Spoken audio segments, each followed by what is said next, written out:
Baik, selamat malam Bapak Ibu dan saudara-saudari sedama, Sukihoto, ya Namo Buddhaya.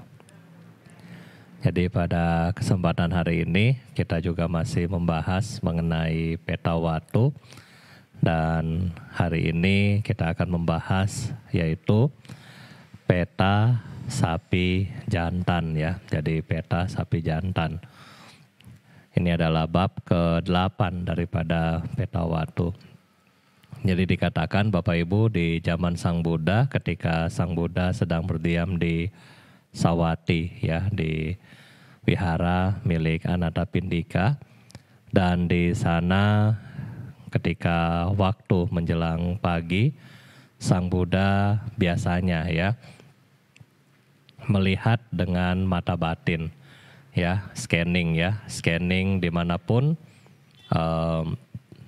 makhluk-makhluk yang membutuhkan pertolongan daripada beliau.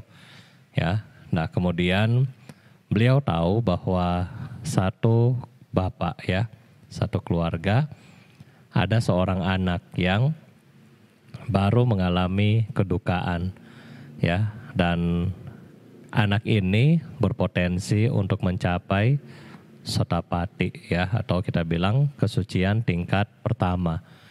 Ya, jadi dengan segera ya Sang Buddha akan pergi mengunjungi anak ini.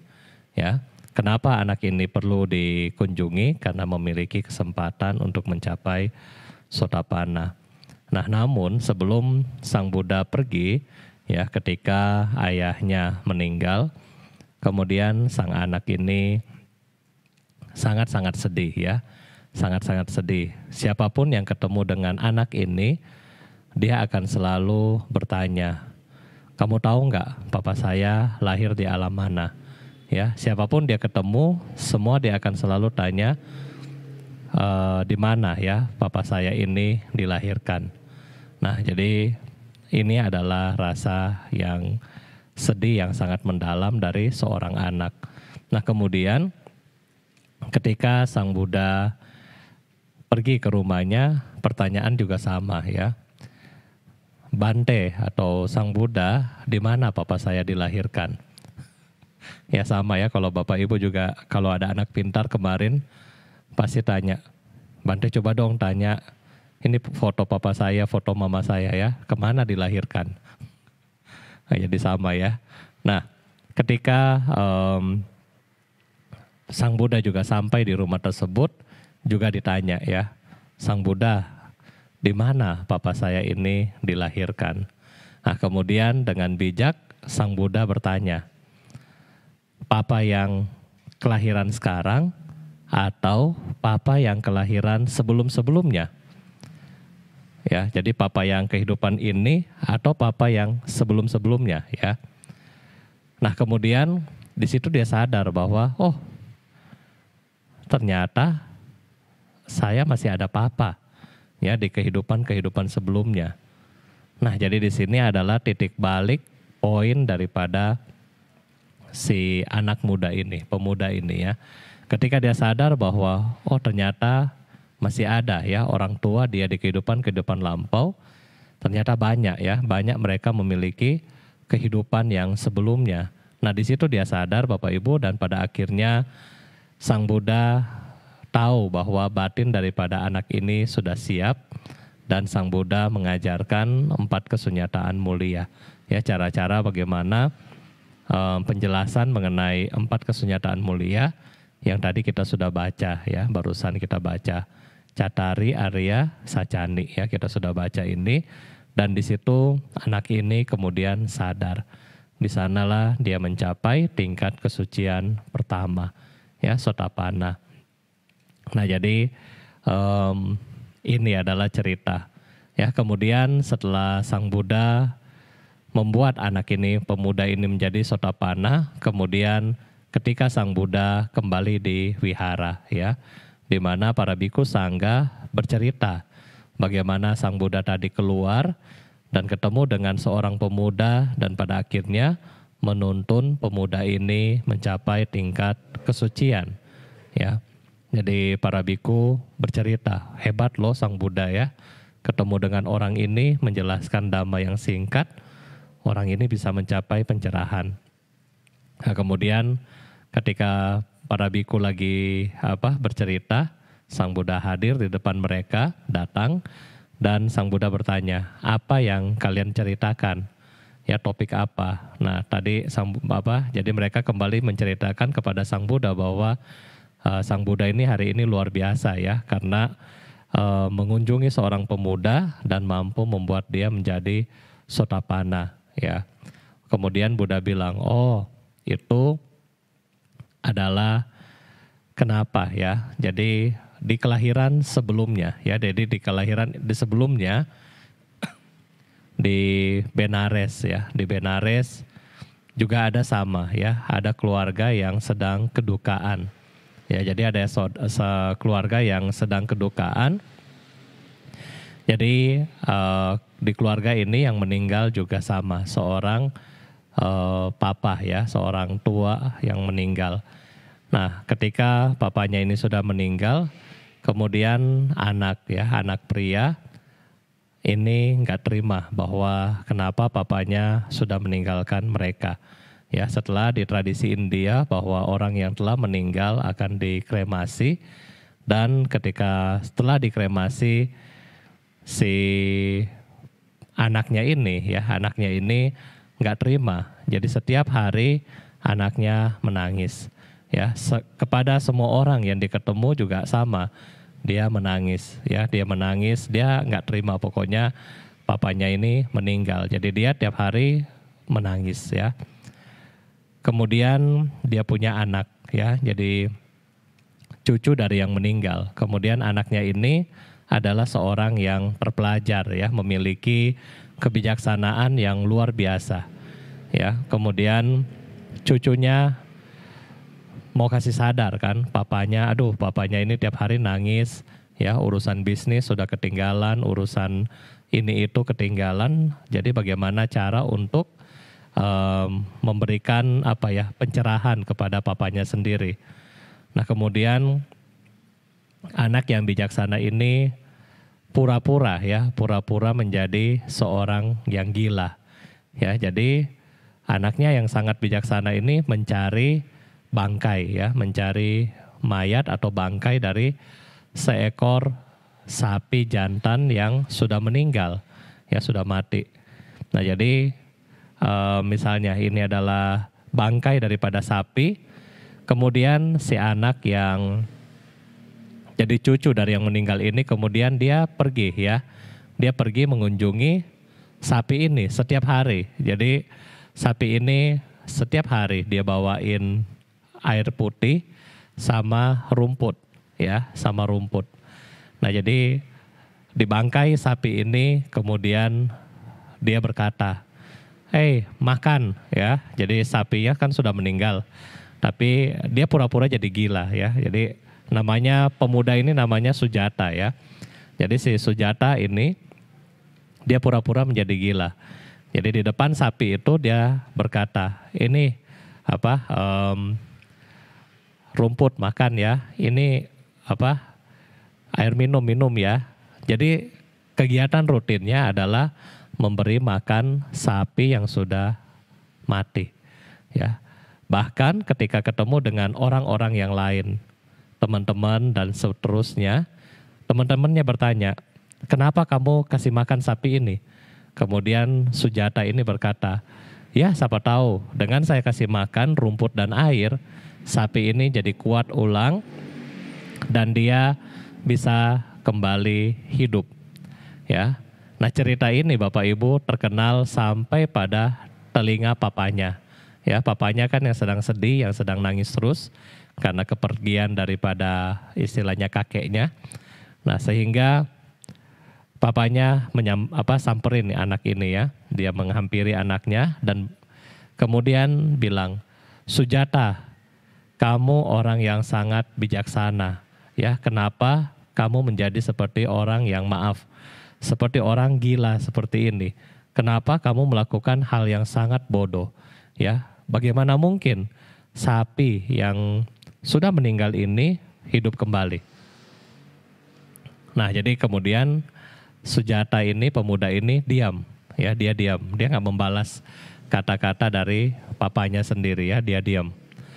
Kemudian papanya bertanya lagi, bagaimana mungkin kamu menghidupkan sapi ini? Ya jadi sapi ini sudah meninggal. Kemudian Sujata bilang, siapa tahu dengan saya kasih makan rumput dan air setiap hari, siapa tahu sapi ini bisa hidup. Ya. Kemudian papanya bilang, nggak mungkin sapi ini akan hidup. Terus Sujata bilang, kalau sapi ini kenapa nggak mungkin hidup? Papanya bilang, karena sapi ini sudah mati, ya sudah nggak bakalan mungkin hidup. Berapa lama tahun pun nggak akan mungkin hidup. Kemudian Sujata masih memiliki pandangan bahwa masa nggak bakalan hidup, karena sapi ini masih utuh, ya sapi ini masih utuh. Papanya tetap nggak mungkin hidup. Kemudian Sujata, karena papanya sudah mulai berkeras, kemudian Sujata juga terpancing emosinya, ya. Kemudian Sujata bilang, kalau papa bilang saya bodoh, ya kalau papa bilang saya gila, ya. Terus apa yang papa lakukan? Kalau saya masih melihat masih ada bangkai, ya masih lengkap dari kepala sampai kaki sampai ekor. Saya dibilang gila. Saya mau kasih makan dengan tujuan biar sapi ini bisa hidup. Tapi papa bilang saya bodoh, saya gila. Nah, yang papa lakukan bagaimana? Kungkung, ya atau opa ini sudah jadi abu, dan Kungkung tiap hari papa tiap hari pergi ke kubu ke abu ini, kemudian menangis dan seterusnya. Jadi lebih bodoh siapa? Ya, saya atau papa? Nah, jadi ya Bapak Ibu, ini adalah cerita mengenai peta sapi jantan, ya. Dan di sini Sang Buddha bilang bahwa dialah Sujata, ya. Dialah Sujata yang memberikan arahan kepada papanya ini untuk agar tenang, dan setelah tenang papanya bebas dari kesedihan, dan akibat buah karma ini mereka ketemu lagi di kehidupan saat ini yang mereka ketemu di Sawati. Dan disitulah bapak atau pemuda yang tadi ditolong oleh Sang Buddha itu adalah mantan daripada papanya di kehidupan dulu ini. Nah, jadi cerita dari hari ini adalah bagaimana kita, ya melihat suatu proses yang namanya ketidakkekalan, ya. Karena ketidakkekalan akan ada dengan kita setiap hari, ya. Dan ketidakkekalan ini suka tidak suka kita harus menerima, ya. Kita suka tidak suka kita harus menerima. Nanti ada bait-bait daripada perenungan ketidakkekalan yang tadi disusun oleh Yang Mulia Achan Ton, yang sudah juga ditranslate oleh Jessica, ya. Nanti kita mungkin akan coba bagaimana caranya biar mungkin sesi meditasi atau sesi kapan kita bisa baca ini sebagai perenungan kita setiap hari. Ini sangat bagus, ya. Jadi ini sangat bagus. Jadi kita melihat bahwa kematian semua datang kepada kita semua, ya. Yang muda, yang tua, siapapun. Tadi juga Bapak Ibu sudah lihat teman-teman kita, ya. Teman-teman kita yang masih belum 49 hari, ya. Mante bilang masih belum lulus, ya. Kalau sudah 49 hari, fotonya sudah kita bakar. Tapi kalau belum, nggak apa-apa, ya. Anda masih sembayang, syukur. Anda nggak sembayang, Bante masih sembayang di sini. Ya, jadi ini kita melihat bahwa ketidakkekalan adalah bahaya, ya. Bahaya kenapa? Kalau kita malas, kita juga akan meninggal. Kita rajin, kita juga akan meninggal. Tetapi kalau kita malas berbuat baik, kita meninggal di alam-alam yang tidak baik. Tetapi kalau kita rajin berbuat baik, kita akan meninggal dan lahir di alam-alam yang lebih baik. Jadi mungkin ini perenungan malam buat kita. Dan mungkin Bapak Ibu ada pertanyaan, ya boleh bertanya. Silakan, terima kasih. Ya baik, kalau misalnya Bapak Ibu nggak ada pertanyaan, berarti bagus, ya memahami. Jadi memahami bagaimana ya kita seharusnya melepas ya. Jadi apapun yang sudah kita punya, yang sudah kita capai, yang sudah kita buat karya-karya di dalam hidup kita, ya semua juga kita harus lepaskan ya. Kalau kita nggak melepas itu bahaya. Jadi Bante lupa Bante pernah cerita atau belum mengenai yang simple ya. Ada seorang Bante, jadi ada yang seorang Bante di zaman lampau ya, di zaman Sang Buddha, dia juga memiliki kemelekatan. Apa yang dia melekat? Di zaman itu, Bapak Ibu, jubah ya, jubah itu sangat jarang ya. Jadi kalau mau dapatkan jubah, waktu itu bagaimana? Di zaman itu, ketika orang meninggal, mereka pilih dua ya. Kalau orang yang punya dana, punya uang, mereka akan lakukan kremasi. Tetapi kalau tidak punya uang, mereka hanya taruh mayat itu di tanah perkuburan. Nanti mayat ini akan busuk sendiri, ya akan busuk. Kemudian mereka bisa dibiarkan begitu saja ya, mungkin busuk dimakan hewan dan seterusnya. Dan jubah yang biasa bisa digunakan salah satunya adalah mengambil kain pamsukula ya. Jadi kain pamsukula ini adalah kain yang bekas membungkus mayat, yang mayatnya sudah dibuang ya, sudah busuk, dan kemudian kain ini diambil oleh para Bante. Ya, makanya ketika para Bante membacakan jubah pamsukula, kan dibacakan anicca wata sankara ya. Saya juga akan meninggal. Ya, segala sesuatu tidak kekal dan saya sendiri akan mengalami ketidakkekalan ini. Ya, jadi ini adalah anicca wata sankara yang dibacakan di dalam Pamsukula Gata. Jadi waktu Bapak Ibu mungkin melihat para Bante membacakan Pamsukula Gata, bukan berarti kita pegang kain. Kalau mungkin waktu zaman offline ya, para Bante pegang kain putih kemudian pikir, oh ini mungkin yang meninggal ditarik sama Bante. Bukan. Ya, jadi jangan pikir begitu. Jadi kain yang putih itu adalah simbolis bahwa mendiang dibungkus ya, seperti di zaman India dulu dibungkus dengan kain kafan, kain putih ini. Nah, karena sudah tidak digunakan kain ini, maka para biku mengambil kain ini dengan membacakan Pamsukula ya. Setelah itu kain ini dibawa pulang ke wihara dan kemudian dicuci ya. Dicuci. Setelah dicuci, kemudian kalau kainnya sudah cukup, baru dibuat jubah seperti ini. Nah, jadi untuk membuat jubah di 2500-2600 tahun yang lalu sangat susah ya, nggak seperti kita sekarang, sangat gampang.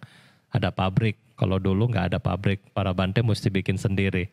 Kadang-kadang di wihara hutan yang ketat, seperti di Wat Pa Nanachat, untuk menjadi Bante harus jahit jubah sendiri ya. Kalau nggak jahit jubah sendiri, nggak boleh jadi Bante ya.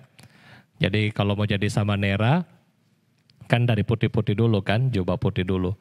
Nah, kalau mau jadi samanera, dia harus bikin jubahnya sendiri.